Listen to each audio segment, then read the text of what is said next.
कई बार देखने में आता है कि कोई व्यक्ति मर रहा होता है जी मरने वाला तो संसार का चिंतन कर रहा है जी और दूसरा व्यक्ति उसको भगवान नाम सुना रहा है, जी। तो क्या उसका कल्याण हो जाएगा? समझाने की कृपा करें। मरने वाला संसार का चिंतन करता है, दूसरा उसके लिए भजन कर रहा है, कभी भी उसका कल्याण नहीं होगा। समझ गए? क्यों कि व्यक्ति जो खुद अपना कर्म करता है वो उसके साथ जाता है, और जब वो खुद अच्छे कर्म करता है तो दूसरे के कर्म भी उसकी मदद कर सकते हैं, उसकी सपोर्ट कर सकते हैं, उसको मदद मिल सकती है। लेकिन जब खुद ही संसार का चिंतन कर रहा है तो संसार में आएगा, वह कभी भी मुक्त नहीं होगा। क्योंकि मरते समय जिसका भी चिंतन किया जाएगा उसको वहीं ही आना पड़ेगा। इसमें बैठिए, जड़ भरत जी की एक जो कहानी आती है वो बहुत ही सुप्रसिद्ध है। जड़ भरत जी बहुत अच्छे उच्च कोटि के महात्मा थे।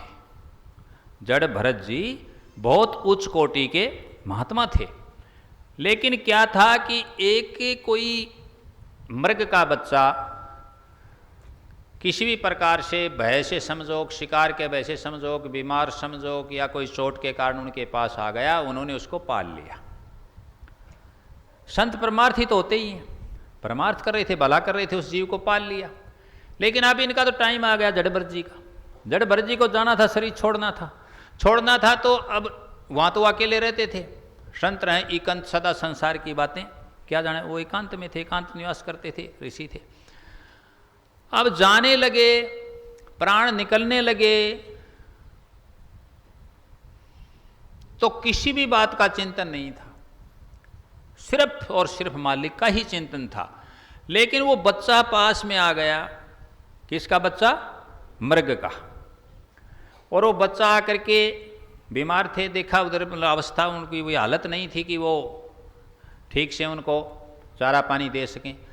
तो हो सकता है कोई मालिक की प्रेरणा से आया, कि भूख के कारण आया, प्यास के कारण आया, लेकिन वो बच्चा पास में आया जो मृतशैया पर थे उस समय, और उसकी ओर उनका ध्यान चला गया कि मेरे जाने के बाद इसका क्या होगा, बस इतनी बात थी, और उनके प्राण निकल गए।